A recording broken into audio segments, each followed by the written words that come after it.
And we've got some holiday hockey for you in the form of a home-and-home set between the Griffins and the Cleveland Monsters tonight and tomorrow, as it represents the resumption of play after the Christmas break and the conclusion of a 4-game regular season series between these longtime rivals. It's our game day preview presented by Michigan First Credit Union, and it comes your way from Quicken Loans Arena here in downtown Cleveland. Before we get reacquainted with the Griffins and all the statistics after these last couple of days of being off, we wanted to check in with some of the guys about their holidays, and hopefully they had a good time, and trust me, they all did, based on some of the conversations this morning.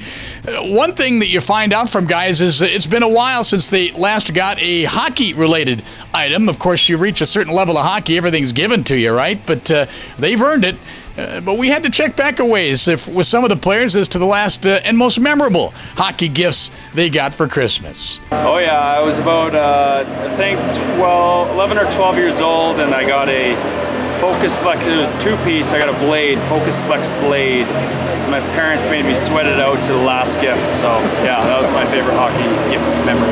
Yeah, I mean, I remember growing up, I had 2 brothers, and we always would, rush downstairs and see, it's pretty hard to hide a hockey stick in a box or whatever, so we knew the second we got down, and, now I got kids of my own, and, I'm sure I'll be getting them plenty of hockey gifts over time, but one good thing is I have plenty of these sticks right here that I can cut down and he can use, so he's a righty and he's going to have to get used to these curves I have here. Yeah, I can't really remember the last Christmas gift I got hockey related as a kid, but this year the Booster Club got us our sticks we used over the first course of the year that were broken or not used anymore to cut up with our name on them and make into barbecue utensils, so that was pretty neat and showed a lot of people and they really liked it and appreciated it. Well, the Griffins Booster Club is remarkable in many ways. I'm here to tell you they don't get near the credit that they deserve with all the wonderful things they do for the players, from the holiday gifts to treats on the bus trips to end of the season. They do yearbooks for the guys, pretty remarkable, and they are a cherished group for sure. So as far as the players are concerned, in the holiday break before many of them left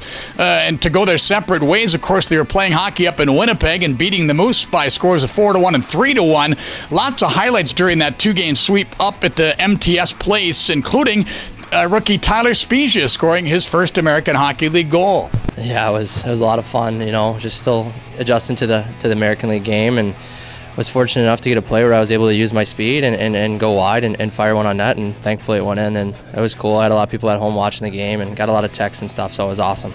Well, Chris Terry scored in both games in Winnipeg, giving him a league-leading 20 goals in 8 full American Hockey League seasons now, with a lot of National Hockey League games in between. Chris Terry will have scored 20 or more goals in 6 of those 8 years. Just another day at the office, it seems, for this prolific point producer. Yeah, it's been fun, obviously. We've had success, and I think when you have team success, personal success follows. So 20 in, but a lot more work still to do. And think about this for a minute. Chris Terry led the American Hockey League, as many of you know, in points last year, including 32 goals, 18 of which were on the power play. This year, out of his 20, only 2 have come on the power play, of course, due in large part to the Griffins' struggles in that category.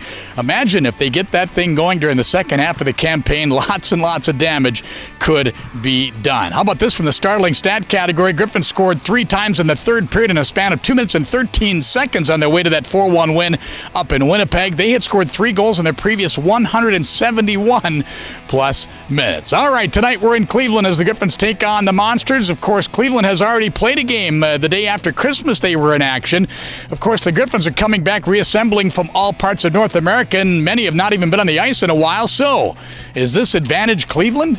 I mean, I don't know. I mean, obviously the skate before, if you have at least a game, you get your legs under you a little bit, and compared to just coming in straight to a game, it always helps a little bit. So yeah, I guess a little bit. Well, the nod in net for Grand Rapids tonight goes to Hari Sateri. He's earned points in 7 of his last 8 starts. They'll get Turner Elson back in the lineup, the second leading scorer who's missed the last 4 games due to injury. Pre-game coverage of tonight's game here in Cleveland comes your way at 6:35 on Wood Radio. Same 2 teams back at Van Andel Arena tomorrow night. Thanks for joining us in our game day preview. Bob Kaiser signing off, everybody, from Quicken Loans Arena in Cleveland.